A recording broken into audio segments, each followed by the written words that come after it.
Hi, it's Jeff. You know I don't mind talking about religion and politics. Politics and religion, the two things we're never supposed to talk about, and that's what I find myself talking about most of the time. and justifiably so. Think about this. Religion affects you because of your spirituality, and politics affects you because of government. Now think of this. Let's talk about taxation for a moment. And let's look at the spiritual side. Let's look at the religious side of taxation. Jesus taught us that what you do with your possessions is a reflection of who you are.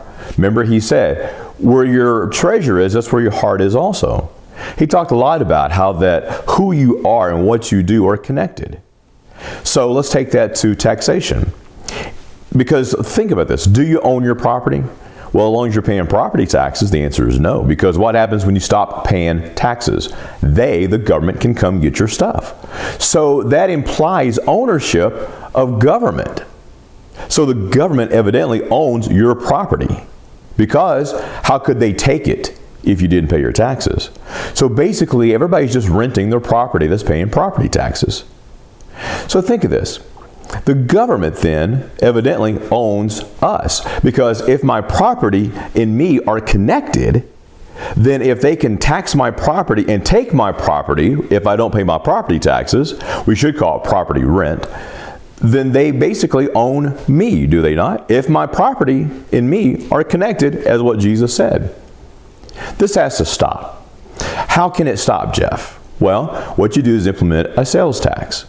I'm talking about, it would be, I don't know, 10, 12, 14%, but you implement a sales tax across the board. But you also must reduce the size and scope of government. We need to put government back into its constitutional size box, because here's the truth about taxation. Every dollar you give to government, you can't give to the work of Jesus.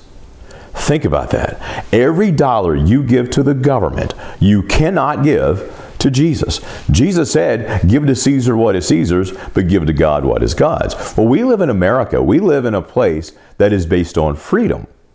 And the founders wanted you to have property. Matter of fact, the original wording in the Declaration of Independence was pursuit of life, liberty, and property ownership.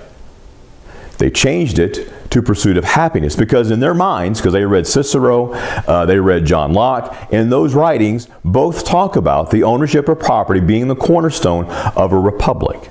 As long as your property is being taxed, then we're a little bit short of what a true republic really is, and we're being owned by the government.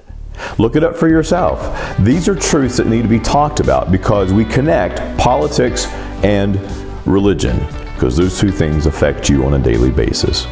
Next time we're going to talk about Shays' Rebellion, and it was about property taxes, and it led to what we now have today called the U.S. Constitution. Thank you for joining me.